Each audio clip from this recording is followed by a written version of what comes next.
Right now, something in the direction of Sagittarius is still broadcasting that signal, and every telescope, every satellite array, every supercomputer at NASA has no way to find it. It came in once, perfectly structured, carrying a frequency that should only exist if someone built it deliberately. Scientists have been searching for 47 years, and what they keep not finding is the part they're afraid to say out loud. On August 15, 1977, a researcher named Jerry Ehman was reviewing paper printouts from a radio telescope in Ohio called Big Ear. Its job was simple: scan the sky and listen. Most nights it recorded nothing but static, the ordinary hiss of an indifferent universe. But that night something came through that was different. A signal so strong, so perfectly structured, that Ehman grabbed a red pen and wrote one word in the margin. Wow, that annotation became its name.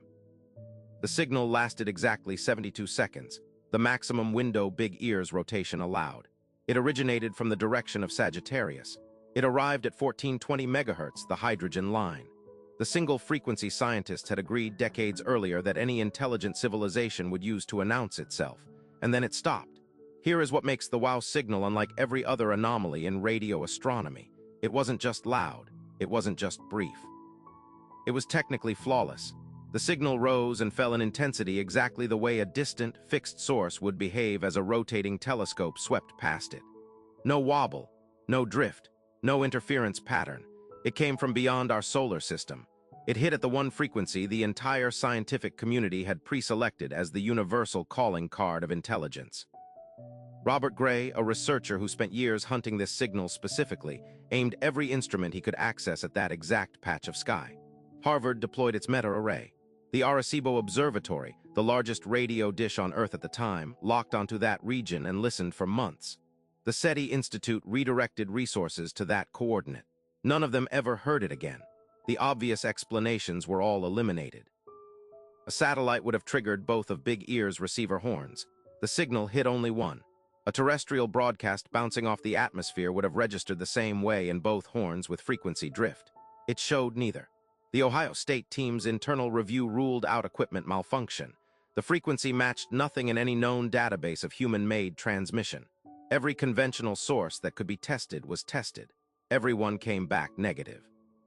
And what that left, the only thing left, was a signal from deep space, in the exact format humanity had designed for alien contact, with no explanation on record. But that's not even the part that worries them. For 47 years, astronomers assumed the signal was real but natural. A pulsar, perhaps, hydrogen clouds behaving strangely. Something explainable that just hadn't been explained yet. But here is the strange part. It shouldn't be possible at all. Natural astrophysical sources do not broadcast on a single clean narrowband frequency. They spray energy across a wide spectrum. The hydrogen line at 1420 megahertz is internationally protected. Radio regulations worldwide forbid human transmissions on that frequency precisely because scientists agreed it should stay clear for listening. No known physical process generates a tight narrowband signal at exactly that wavelength. In 2016, a team from St. Petersburg State University announced a strong signal originating from a star system 45 light-years away.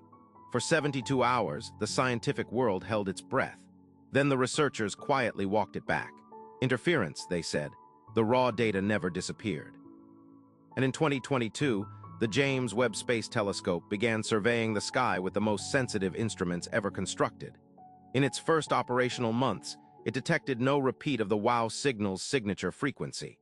But it did detect something else, an anomalous chemical pattern in a region of Sagittarius that matches no known stellar classification. NASA has issued no formal statement about it. If the WOW signal was natural, it violates every model we have for how natural sources behave. If it was artificial, built, aimed, deliberately transmitted, then something sent it from so far away that the light carrying news of their existence hasn't finished arriving yet.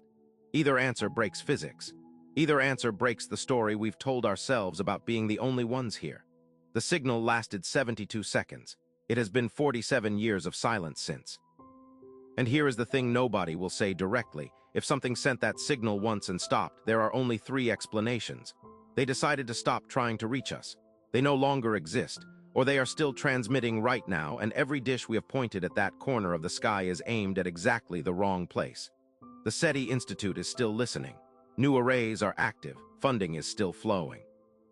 And not one scientist involved in this search has ever publicly defined the threshold, the specific level of evidence that would force them to declare contact.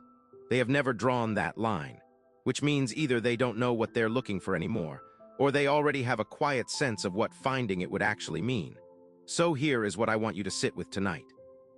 The most structured, most scientifically deliberate signal ever received from space came in once, lasted 72 seconds, and went silent. And the one question no one at NASA, Harvard, or the SETI Institute has ever answered on record is the simplest one. What was it waiting for us to do first?